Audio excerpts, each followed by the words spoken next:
This is Jace Lacob, and you're watching Chuck versus the Podcast.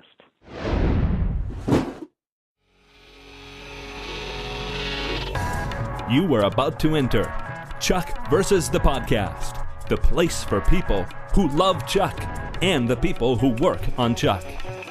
The only show that takes you behind the scenes with the stars. Yvonne Strahovski. Zachary Levi. Joshua Gomez. Ryan McParland. Adam Baldwin. Sarah Lancaster. Interactive interviews. Julia Wing. Phil Clemmer. All the cast. Dixon High. Tony Hale. Scott Krinsky. Mark Christopher Lawrence. Anita Federici.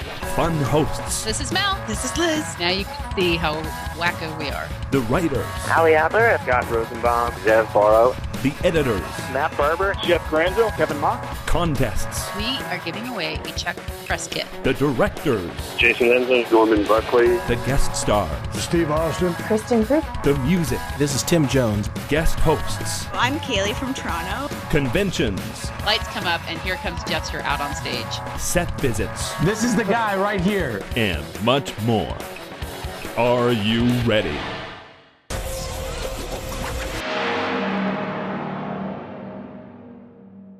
This is great. This is Mel. This is Liz. And we want to welcome you to Chuck versus the Podcast, episode 42 for Saturday, February 27th, 2010. This is part 2 of our interviews with TV critics Mo Ryan from the Chicago Tribune and Jace Lacob from TelevisionaryTV.com, The Daily Beast, and the LA Times, talking about Chuck versus the Mask. We split them up because of the length, and here's part 2. We're going to go right into the interview with Jace.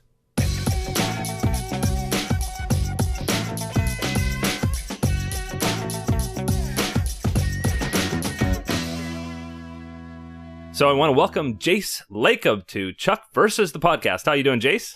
Good. Thanks so much for having me. Now, you do a whole pile of things. You do TelevisionaryTV.com, you do LA Times, you do The Daily Beast, and other stuff? That's about it. And so TelevisionaryTV.com, Daily Beast, LA Times Show Tracker, and that keeps me busy enough. We love reading what you do, and I don't keep track of all of those, but I definitely follow Televisionary. And everybody's got critics that you identify with, and it seems like when you write about a show, I've got some of the same sensibilities as you. I think you could say it that way. I find it actually really fascinating when Mo Ryan will have a completely different opinion from Alan Sepinwall, and then your opinion will be completely different, and everybody has valid points. But you know all these guys, right? No, I do. I mean, and I think what's great about TV is that it is subjective, and that even from a critical standpoint, people are going to have reactions to episodes in different ways, and that's sort of the beauty of television as a medium, that we all sort of take away different things from an episode, even though we're watching the same exact thing.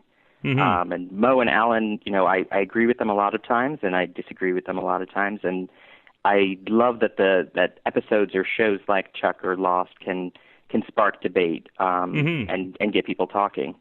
Yeah.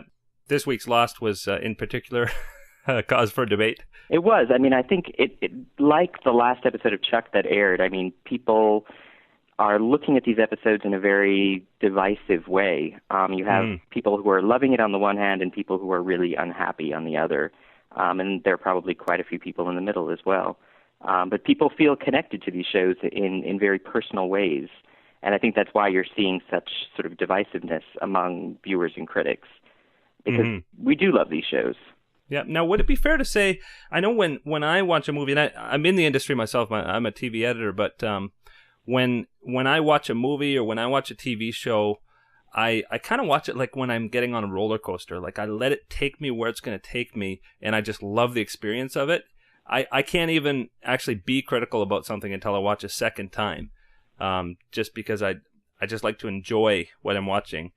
Would you say that you're in that kind of a camp? No, I mean, I rarely watch anything a second time before I sort of make an opinion about it. So it is sort of that first time, my first impressions, my thoughts. I try to let it simmer for a while and usually go to sleep and think about it the next morning before writing anything.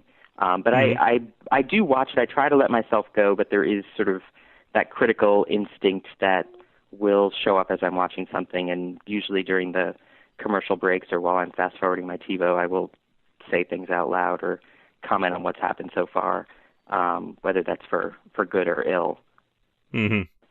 Now we're obviously here because of Chuck versus the Mask, and that was an episode that was obviously big news, and it was really interesting to me. As I shared with Mo in our earlier interview, I actually emailed Phil Klemmer right after I watched the episode and told him I thought it was one of my favorite of the season. I thought it was a great episode. I loved it. Had some incredibly funny moments, some touching moments. And it wasn't until the next day that I realized everybody was really having a hard time with it. Did that reaction surprise you? It did. I think I had the same reaction that you did, that I watched it. I really enjoyed this episode. I don't think it was necessarily a perfect episode.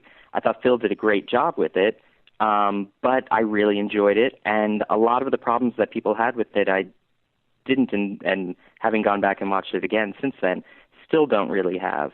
I was surprised, I think, by the vehemence of the dislike for this episode, and I really felt bad for Phil because he was taking a lot of it on the chin.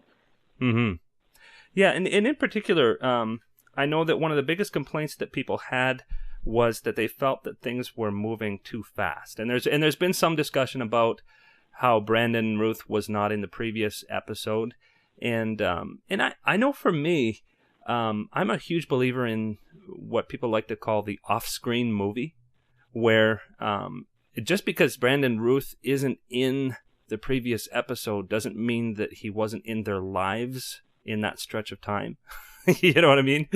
Like I can believe that he has been developing some kind of a relationship with Sarah over the weeks that have preceded this moment. For a lot of people, it was as if the last 10 minutes of the episode, all of a sudden, something just clicked on, and it's like they met each other, and they just didn't believe that they could have had anything building before that. What do you think about that? I would actually agree with your summation of that. I think, especially with a show like Chuck, there is a lot that happens more or less off-screen between episodes. Mm-hmm. Even Shaw has a line where he says that Chuck has been on more missions than most spies. Now, we've only seen 42 of those missions. Mm-hmm. But obviously Chuck has been on hundreds of missions, many of which obviously have not made it to the screen. And I think these characters do live and breathe between episodes. Obviously, the most important elements are what we see on screen, and those emotional beats and those plot points obviously have to play on screen. But I do believe there is breathing room between the episodes. I think that Shaw has been around for a while. I think that things have passed between them, and it's not as though he's just sort of been there one day, and now they're kind of maybe falling into this relationship. Though at the same time, I mean, all that we've seen at the end of that episode is sort of a back rub. Yeah, I know I've made that point as well. People just sort of equated Chuck and Hannah were making out, and they saw a back rub, and they just sort of made them of the same weight. And I don't think they're necessary, and I don't think they're necessarily even the same intentions. You've seen the future episodes, but people have been surmising that she might have been just kind of checking him out to see what he's all about, not necessarily checking him out romantically. And we obviously see Chuck and Hannah beginning to consummate their relationship, their romance. But that Shaw and Sarah situation isn't as blunt, I don't think. I mean, like you said, it is a back rub. We don't really know her reaction to his intentions. And throughout that episode, we've seen her more or less very suspicious of his behavior, the way he's trying to come on to her, and the cuteness of sort of bringing her coffee just the way she wants it. And she's on to his sort of game. Whether that is true in the next 4 episodes, I won't say. Yeah. And now in particular, you wrote about this episode. You posted on Tuesday, February 9th, I imagine probably in the midst of all of this hubbub. And some of the things that you mentioned were that you felt that the integration of both Shaw and Hannah were both handled extremely well over the last few episodes. Can you comment on why you think people might not think that that they were. And I think actually for most people, they would agree with you with Hannah, but not with Shaw. Why do you think that would be? It's funny because I felt like people were really liking Brandon on the show until this episode. Yeah. And a lot of the comments I'd gotten until this point were that they were, extremely happy. They felt as though he was fitting into the dynamic that was there and becoming a vital part of this team. The second his interest in Sarah went from being professional to being more than friendship, I feel like people sort of then wrote him off. But I do think that he has provided a new sort of dimension to the team dynamic. And I've liked seeing him on the show. I think Shaw is a really fantastic character. It's nice to see someone different in charge, especially the fact that he is, a very tragic figure. And like Sarah, I mean, he has sort of loved and lost in the most brutal way that you can, and he understands the risks and danger of their profession in a way that Chuck doesn't quite understand yet.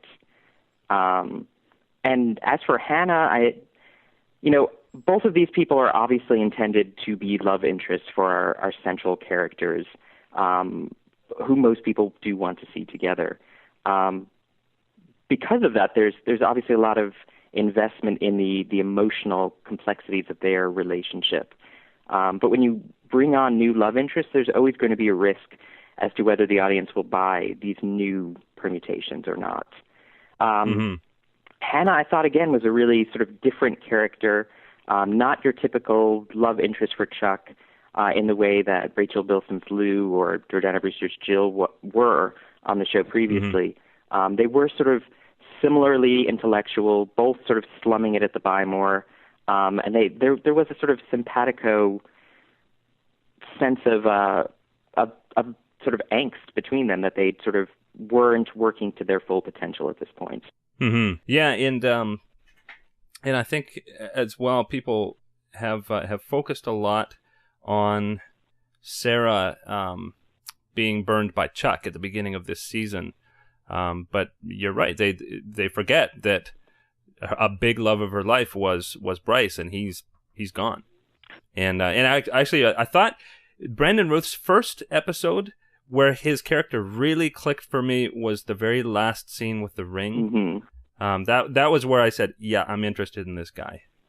No, it was the same for me. I thought that, we've seen sort of characters that are that kind of stereotypical super spy, but the fact that they did give him a tragic backstory, a real sense of loss, and of, thwarted love, I thought was really important and integral to his character. And that particular scene as well is what won me over for Shaw. And I'm still definitely liking Shaw, even with all the hubbub over Chuck versus the Mask. Yeah. Now, one thing that I think kind of went under the radar for a lot of people, but some have raised objections to, is another line that Shaw had in where he was saying that he was going to be taking the training wheels off, and that Sarah and Casey would no longer be with Chuck at one point. Now, for me, I see Shaw as a big catalyst, and he doesn't necessarily always mean what he first says. We saw that in First Class when he sent Chuck on the airplane, thinking he was going to Paris, and really the mission was on the plane. And so, my thinking is that he's rocking the boat, he's shaking things up to get Chuck to grow, but he doesn't necessarily want them to be apart.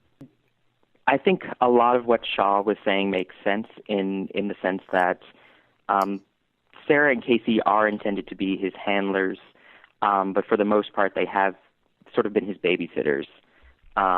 We've seen him grow more into the team this season with the Intersect 2.0 and his new abilities, but he's not quite a spy yet.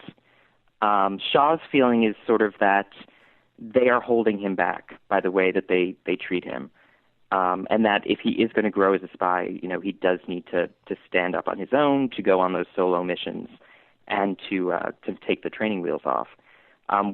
I would be very surprised if that meant that Sarah and Casey obviously would no longer be in the show. considering they are, with Chuck, sort of our central characters. I agree that Shaw is meant to be a catalyst for change and to shake these things up and to create new sort of unsettling situations for the team.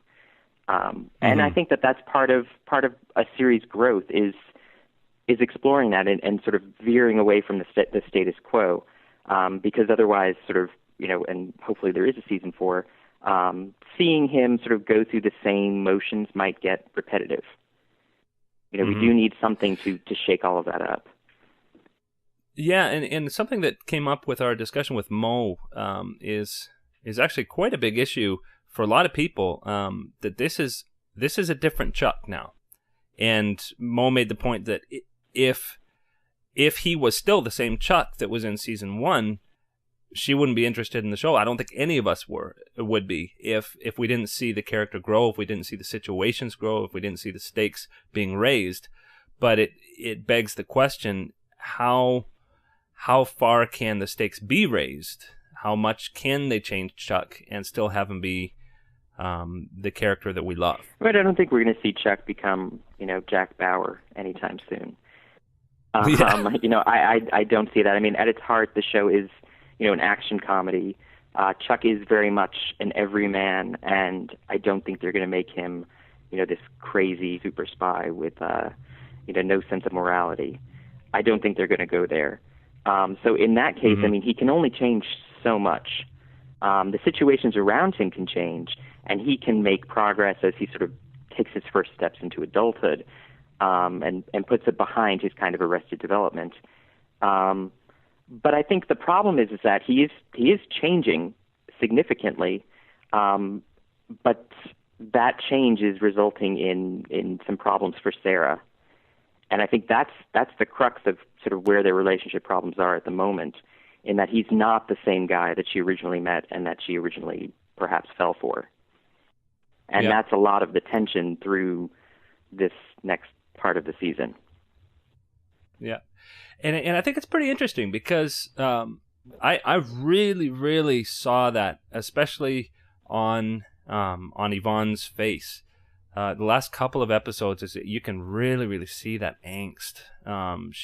Where she doesn't like what she's seeing in Chuck, in how he's becoming, and definitely kudos to Yvonne Strahovski. She plays the unspoken role so well. You could read so much in her face. But I think even without these catalyst scenes that we had in Mask, we would still have this conflict between them. It's still going to come to a head, whether it comes to a head with Hannah and Shaw like this, or whether it comes to a head in a different way. They're going to have to deal with that elephant in the room, which is that there's a difference in their relationship now.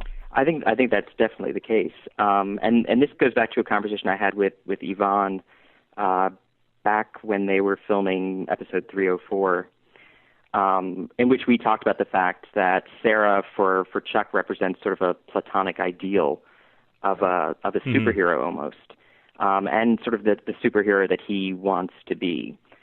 His main goal through the series has sort of been to achieve his heart's desire, but that is two different things. One of those things is becoming a spy, saving the world, and the other is landing the girl.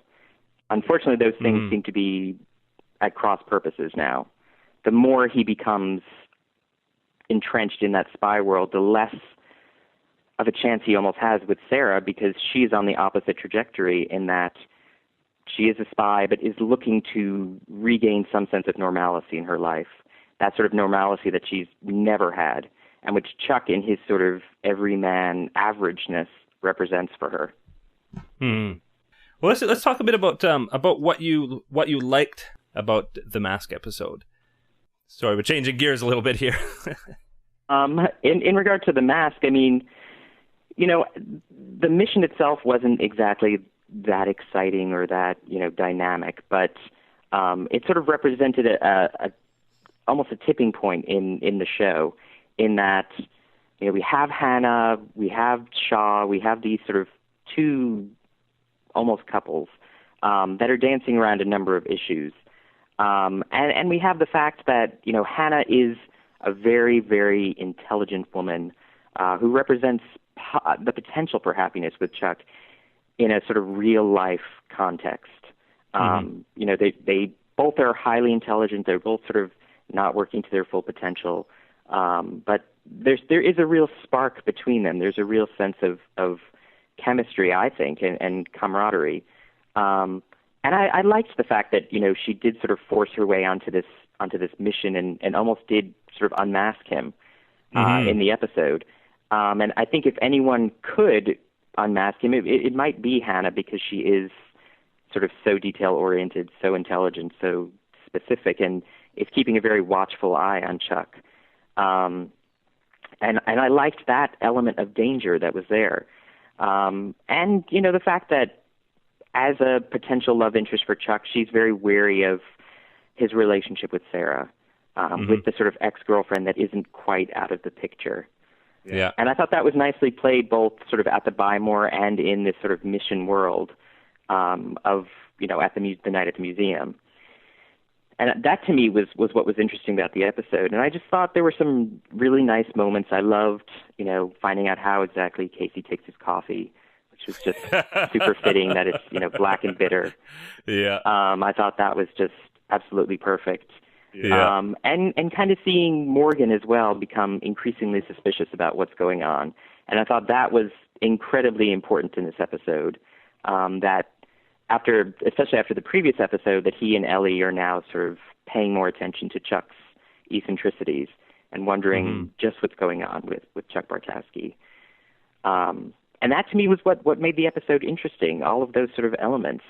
And seeing the series sort of broaden out to include newer characters. I thought Phil did a good job. Yeah, and you know, people talk about how the last 8-10 minutes were not so great. Boy, something happened a couple of things that happened in the last 8 minutes. The scene, I mean, the look on Morgan's face when he discovered Chuck and Hannah. I mean, that was a great Morgan moment right there. Well, that's not, you know, a palpable sort of sense of betrayal. Probably the worst that we've seen on the show. I mean, that cut him absolutely to the core. And I think there have been issues between Chuck and Morgan, especially the fact since they've moved in together.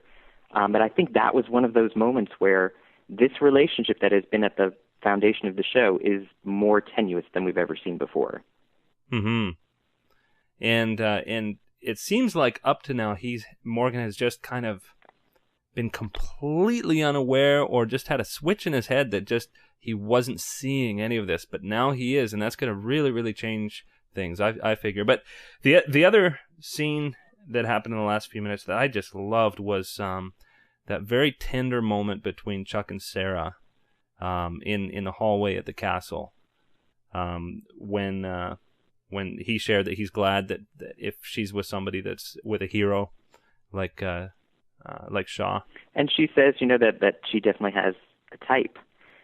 Yeah. And a lot of people maybe thought that type was, you know, the Bryce Larkin Shaw type, but I think that's referring to Chuck as well.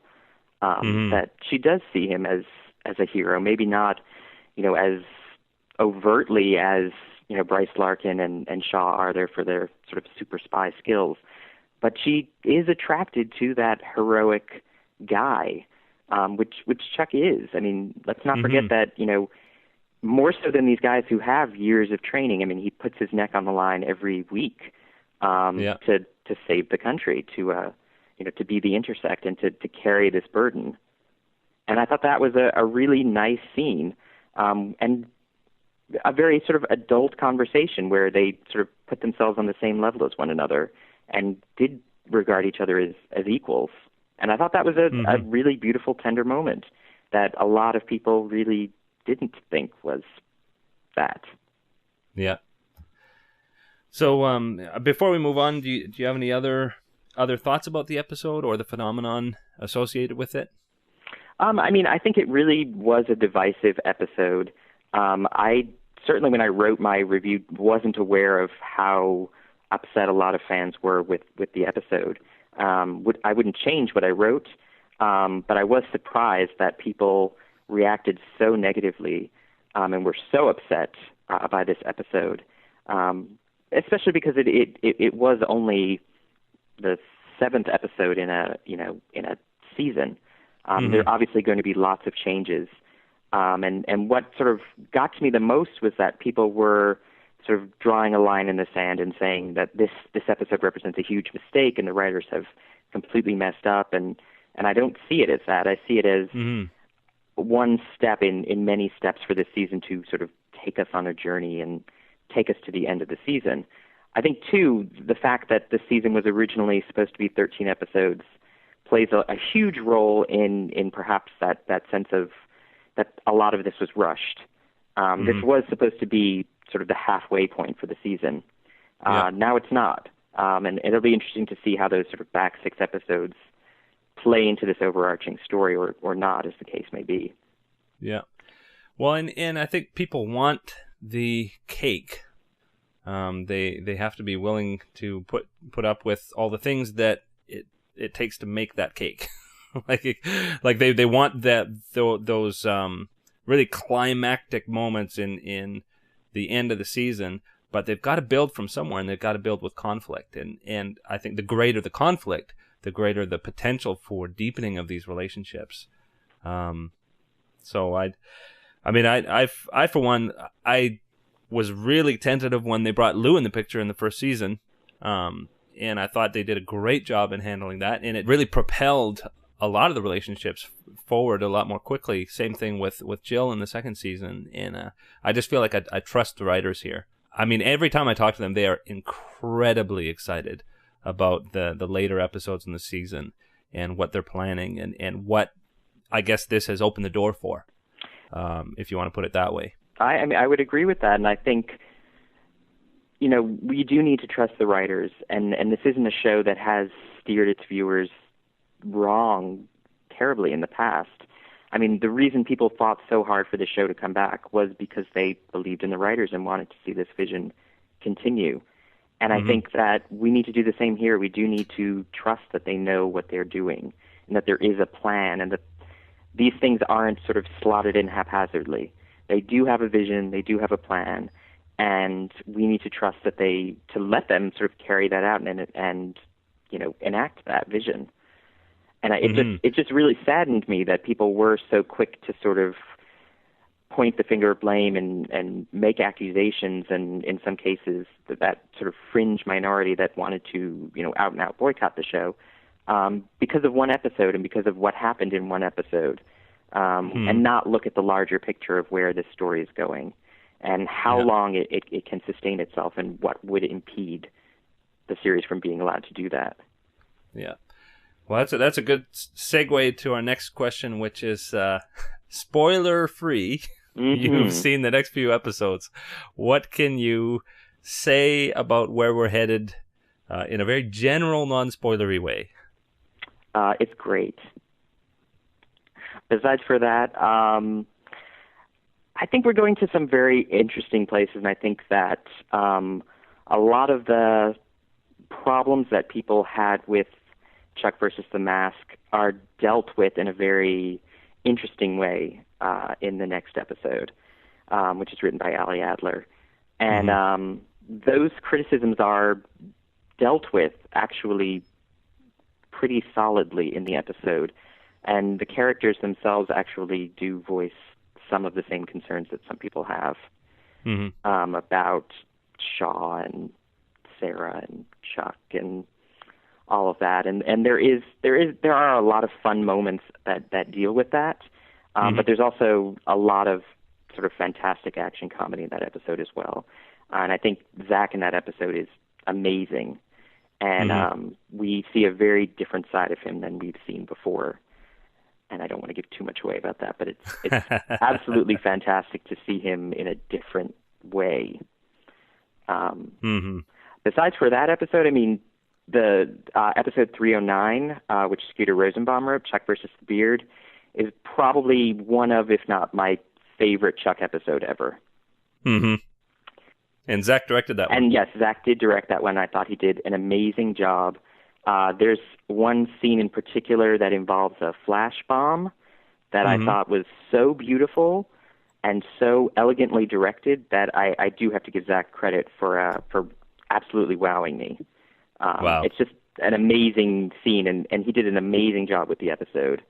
And it's just a fantastic episode from start to finish, and does change a lot of elements of the show. Not in the way that the season finale from season 2 did, but there's definitely a lot of change going on. Mm-hmm. Well, I sure can't wait to see it. My press kit is delayed. I'm in Canada, so I get them about a month late, and so by the time they come, the episodes have already aired. But well, anyway. It's worth the wait, even if. Well, I mean, you only have to wait till Monday to see Chuck versus the Fake Name. That's true. So there's Chuck in the pipeline at least. Yeah, that's true. Well, that's all I have. We always give everybody a chance to promote any charities, or if there's anything else you've got going on, anything coming up on any of your other sites or blogs or things like that you'd like to push.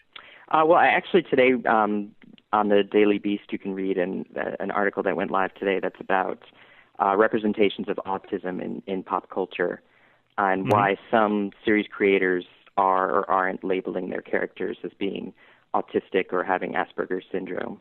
And I talked to the creator of Community and Parenthood, and we deal with The Big Bang Theory and some other films that are out right now that deal with autism and autistic characters. And I think it's an important dialogue to be having. And the actual topic itself, neurodiversity, I think is incredibly important and something that we need to be aware of and sort of embrace the neurological spectrum that we all sit on. So I would definitely say to check that out. Great. And how do people find out about the things you're writing? TelevisionaryTV.com? Yep, TelevisionaryTV.com, and you can follow me on Twitter.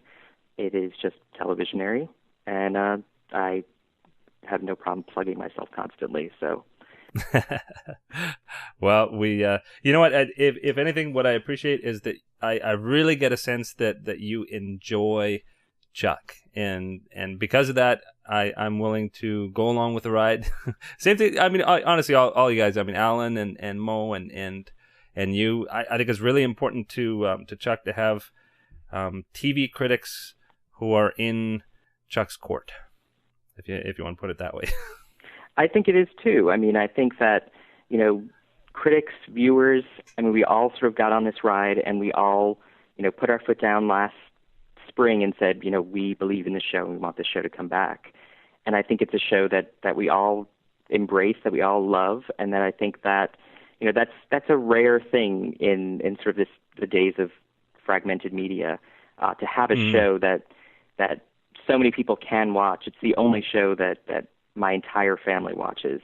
And that's my parents in New York, my brother, my wife, me. I mean, we all watch the show. We all love Chuck. And it's just an incredible series that does cross a number of, national, gender, age boundaries. And it's a show that I think, we all love, and that we need to trust the writers to continue to deliver. And hopefully we'll be talking about the show for many years to come. Knock on wood. Yeah, knock on wood. This is my prediction.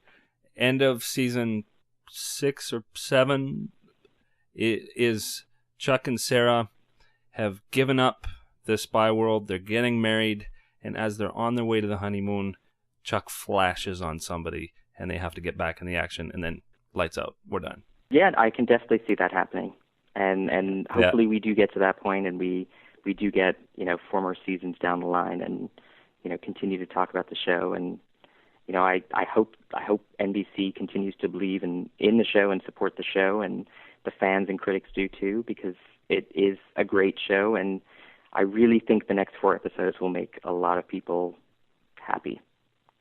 Yeah, I sure hope so, and I sure hope people really give it a chance. I hope they do too. I hope they put aside any sort of ill will they might be feeling after Chuck versus the Mask, and just sort of trust in the journey and not think so much about the destination. And we'll get there eventually. Cool.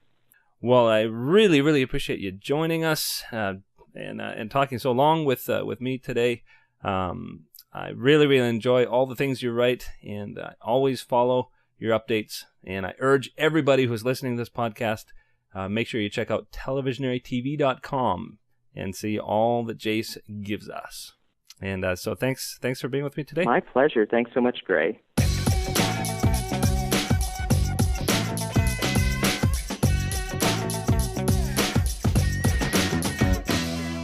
And we're back.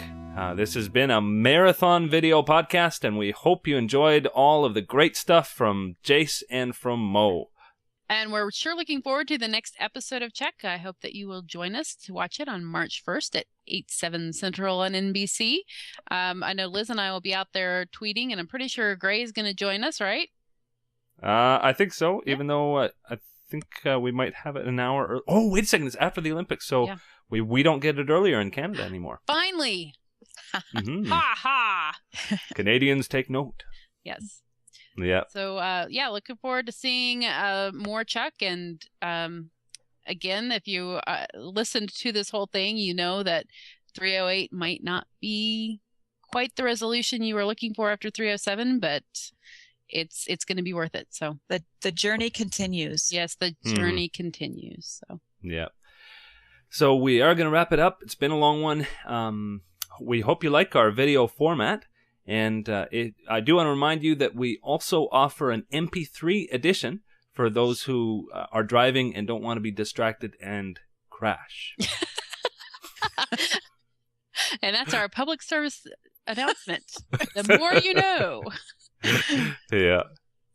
Okay. So see you next time. See ya. Bye.